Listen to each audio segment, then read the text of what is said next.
ಅಖಿಲ ಭಾರತ ಶಿಕ್ಷಣ ಉಳಿಸಿ ಸಮಿತಿ ಕಲಬುರಗಿ ಜಿಲ್ಲಾ ಸಮಿತಿ ವತಿಯಿಂದ ಮುಂಬರುವ ಜನಸಂಸತ್ತು ಕಾರ್ಯಕ್ರಮಕ್ಕೆ ಸಂಬಂಧಿಸಿದಂತೆ ಸುದ್ದಿಗೋಷ್ಠಿ ನಡೆಸಿ ರಾಮಣ್ಣ ಎಸ್ ಇಬ್ರಾಹಿಂಪುರ ಅನೇಕ ಮಾಹಿತಿಯನ್ನು ನೀಡಿದ್ದಾರೆ. ಇಂದು ಪತ್ರಿಕಾ ಭವನದಲ್ಲಿ ನಡೆದ ಸುದ್ದಿಗೋಷ್ಠಿಯಲ್ಲಿ ಮಾತನಾಡಿದ ಅವರು, ಜನವಿರೋಧಿ ರಾಷ್ಟ್ರೀಯ ಶಿಕ್ಷಣ ನೀತಿ 2020ಕ್ಕೆ ಪರ್ಯಾಯವಾಗಿ ಜನಪರ ಶಿಕ್ಷಣ ನೀತಿಯನ್ನು ಅಂತಿಮಗೊಳಿಸಲು ಜನಸಂಸತ್ತು ಅಖಿಲ ಭಾರತ ಮಟ್ಟದ ಕಾರ್ಯಕ್ರಮವನ್ನು ಜನವರಿ 24ರಂದು Ramaiah Institute of Technology SX auditorium ಬೆಂಗಳೂರಿನಲ್ಲಿ ಆಯೋಜಿಸಲಾಗಿದೆ ಎಂದು ತಿಳಿಸಿದರು. ಈ ಸಂದರ್ಭದಲ್ಲಿ ಸದಸ್ಯರಾದ ಶ್ರೀಮತಿ ಅಶ್ವಿನಿ, ವಿಜಯ ಪಾಟೀಲ್ ಮುಂತಾದವರು ಹಾಜರಿದ್ದರು. Bureau report RJ32 Kannada news Kalaburagi. ಅಂತೇಳಿ ಅಖಿಲ ಭಾರತ ಶಿಕ್ಷಣ ಸಮಿತಿಯ ಗುಲ್ಬರ್ಗ ಜಿಲ್ಲಾ ಕಾರ್ಯದರ್ಶಿ. ಸ್ನೇಹಿತರೆ, ಏನು ಕೊರೋನಾ ಸಂದರ್ಭದಲ್ಲಿ ಸೈವಣ್ಣ ನಾಟಿಕರ್ ಅಂತೇಳಿ ನಮ್ಮ ಶಿಕ್ಷಣ ಸಮಿತಿಯ ಜಿಲ್ಲಾ ಸಮಿತಿ ಸದಸ್ಯರು ಈ ಒಂದು ಪತ್ರಿಕಾಗೋಷ್ಠಿಯಲ್ಲಿ ನಿಮ್ಮೆಲ್ಲರನ್ನು ಸ್ವಾಗತಿಸುತ್ತಾ, ನಿಮಗೆಲ್ಲ ಗೊತ್ತಿರುವ ಹಾಗೆ ಕೊರೋನಾ ಸಂದರ್ಭದಲ್ಲಿ ಏನು 2020ರ ಒಂದು ಸಂದರ್ಭದಲ್ಲಿ ನಮ್ಮ ದೇಶದ ಅಖಿಲ ಭಾರತ ಮಟ್ಟದಲ್ಲಿ NEP ಅಂತೇಳಿ ಹೊಸ ಶಿಕ್ಷಣ ನೀತಿ, ನ್ಯೂ ಎಜುಕೇಷನ್ ಪಾಲಿಸಿ ಅಂತೇಳಿ ಕೇಂದ್ರ ಸರ್ಕಾರ ತರಾತುರಿಯಲ್ಲಿ ಯಾವುದೇ ರೀತಿಯಾದಂಥ ಚರ್ಚೆ ಇಲ್ಲದೇ ತೊಗೊಂಡು ಬಂದಿರೋದು ನಿಮಗೆಲ್ಲ ಗೊತ್ತಿರ್ತಕ್ಕಂಥದ್ದು.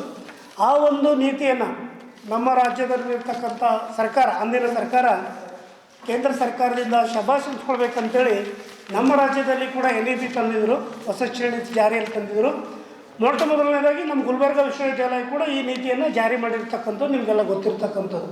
ಅದರ ವಿರುದ್ಧ ವಿದ್ಯಾರ್ಥಿಗಳು, ಶಿಕ್ಷಕರು ಹಲವಾರು ಜನ ಹೋರಾಟ ಮಾಡಿದ ಮೇಲೆ ನಮ್ಮ ಕರ್ನಾಟಕ ಸರ್ಕಾರ ಅದು ವಾಪಸ್ ತಗೊಂಡಿದೆ ಈಗ. ಆದರೆ ಈ ಒಂದು NEPಗೆ ಪರ್ಯಾಯವಾಗಿ ನಮ್ಮ ಅಖಿಲ ಭಾರತ ಶಿಕ್ಷಣ ಸಮಿತಿಯಿಂದ ಅಖಿಲ ಭಾರತದಲ್ಲಿ ಮಟ್ಟದಲ್ಲಿರ್ತಕ್ಕಂಥ ಶಿಕ್ಷಣ ತಜ್ಞರು, ಶಿಕ್ಷಣ ಪ್ರೇಮಿಗಳು ಅವರೆಲ್ಲರನ್ನ ಸೇರಿಸಿಬಿಟ್ಟು ಇದಕ್ಕೆ ಪರ್ಯಾಯವಾಗಿರ್ತಕ್ಕಂಥ ಒಂದು ಜನಪರ ಶಿಕ್ಷಣ ನೀತಿಯನ್ನು ನಾವು ಒಂದು ಡ್ರಾಫ್ಟ್ ಕರಡನ್ನು ರೆಡಿ ಮಾಡಿದ್ದೀವಿ. ಆ ಕರಡನ್ನು ಇದೇ ಜನವರಿ 24ನೇ ತಾರೀಕು ರಾಮಯ್ಯ ಇನ್ಸ್ಟಿಟ್ಯೂಟ್ನಲ್ಲಿ ನಡೀತಕ್ಕಂಥ ಒಂದು 2,000 ಪ್ರತಿನಿಧಿಗಳು ಭಾಗವಹಿಸ್ತಾ ಇದ್ದಾರೆ. ಇಡೀ ದೇಶದಾದ್ಯಂತ ಬೇರೆ ಬೇರೆ ರಾಜ್ಯಗಳಿಂದ ಅಲ್ಲಿ ಬಂದು ಭಾಗವಹಿಸ್ತಾ ಇದ್ದಾರೆ ಶಿಕ್ಷಣ ತಜ್ಞರು. ಆ ಒಂದು ಸಭೆಯಲ್ಲಿ ನಮ್ಮ ಜಿಲ್ಲೆಯಿಂದ ಕೂಡ ನಾವು ಹೋಗಿ ಭಾಗವಹಿಸ್ತಾ ಇದ್ದೀವಿ. ಇದು NEPದು ಪ್ರಮುಖವಾಗಿ ಸರ್ಕಾರಿ ಶಾಲೆಗಳನ್ನು ಮುಗಿಸ್ತಕ್ಕಂಥದ್ದು, ಆಮೇಲೆ ಶಿಕ್ಷಣದಲ್ಲಿ ವ್ಯಾಪಾರೀಕರಣ ಮಾಡಿ ಶಿಕ್ಷಣವನ್ನು ಏನು ಮೂಲಭೂತ ಹಕ್ಕಂತ ಕರಿತೀವಿ ಅದನ್ನು ಮಾರಾಟದ ಸರಕು ಮಾಡ್ತಕ್ಕಂಥದ್ದು NEPನಲ್ಲಿ ಇರ್ತಕ್ಕಂಥದ್ದು. ಆಮೇಲೆ ಸರ್ಕಾರವು ವಿದ್ಯಾರ್ಥಿಗಳ ಮತ್ತು ಶಿಕ್ಷಣದ ಜವಾಬ್ದಾರಿಯನ್ನು ಕೈ ಬಿಡಬೇಕು, ಅಂದರೆ ಯಾರ ಮೇಲೆ ಹಣ ಇದೆ ಅವ್ರು ಮಾತ್ರ ಶಿಕ್ಷಣ ತಗೋಬೇಕು ಅಂತಕ್ಕಂಥದ್ದು. ಆಮೇಲೆ ಅಧಿಕಾರದಲ್ಲಿ ಇರ್ತಕ್ಕಂಥ ಪಕ್ಷ ಅದು ಯಾವಾಗ ಬೇಕು ಅವಾಗ ತನಗೆ ಮನಸ್ಸಿಗೆ ಬಂದಂತೆ ಪಠ್ಯಕ್ರಮವನ್ನು ಚೇಂಜ್ ಮಾಡ್ತಕ್ಕಂಥ ಹಕ್ಕನ್ನು ಈ ಒಂದು ವ್ಯವಸ್ಥೆಯಲ್ಲಿ ಹೊಂದಿದೆ.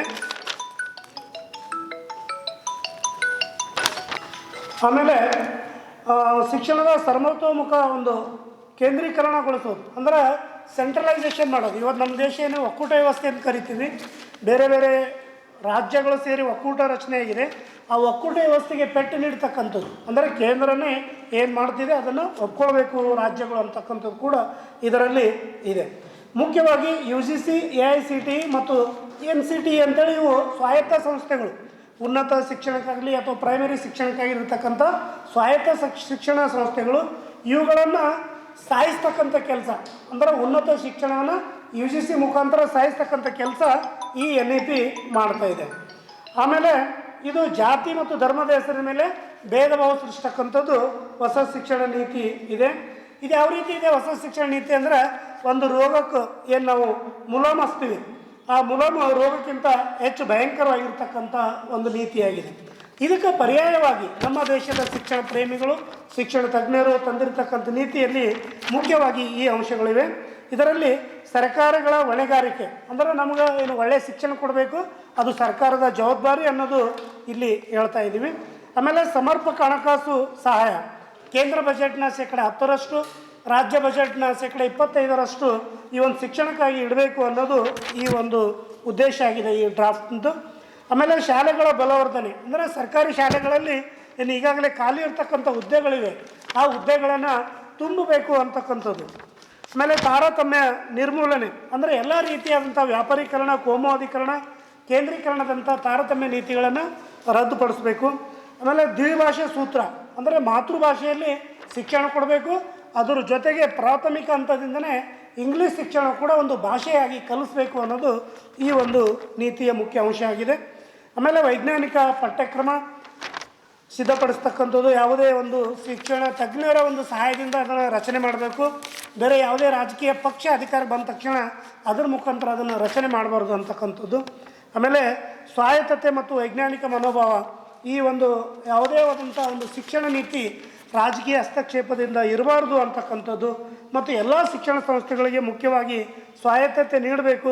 ಧರ್ಮ ನಿರಪೇಕ್ಷತೆ, ವೈಜ್ಞಾನಿಕವಾಗಿರ್ತಕ್ಕಂಥದ್ದು ಮತ್ತು ಪ್ರಜಾತಾಂತ್ರಿಕ ಶಿಕ್ಷಣ ಖಾತ್ರಿ ಮಾಡಬೇಕು ಅನ್ನೋದು ಮುಖ್ಯವಾಗಿರ್ತಕ್ಕಂಥ ಈ ಒಂದು ಪರ್ಯಾಯ ಶಿಕ್ಷಣ ನೀತಿಯ ಅಂಶಗಳಿವೆ. ಇದನ್ನು ನಾವು ಒಂದು ಪಾರ್ಲಿಮೆಂಟು ಜನಸಂಸತ್ ಕಾರ್ಯಕ್ರಮದಲ್ಲಿ ಈ ಎಲ್ಲ ಅಂಶಗಳ ಬಗ್ಗೆ ಚರ್ಚೆ ಮಾಡಿ ಇದನ್ನು ನಾವು ಸರ್ಕಾರಕ್ಕೆ ಸಬ್ಮಿಟ್ ಮಾಡ್ತಾಯಿದ್ದೀವಿ. ಅದಕ್ಕಾಗಿ ಈ ಒಂದು ಕಾರ್ಯಕ್ರಮ ಏನು ಜನವರಿ 24 ಬೆಂಗಳೂರಿನಲ್ಲಿ ರಾಮ ಇನ್ಸ್ಟಿಟ್ಯೂಟ್ನಲ್ಲಿ ನಡೀತಾ ಇದೆ, ಅದ್ರ ಪ್ರಚಾರವನ್ನು ನೀವೆಲ್ಲರೂ ಹೆಚ್ಚಿನ ಪ್ರಮಾಣದ ಕೊಡಬೇಕು ಅಂತೇಳಿ ನಿಮ್ಮಲ್ಲಿ ಮನವಿ ಮಾಡ್ಕೊಳ್ತಾ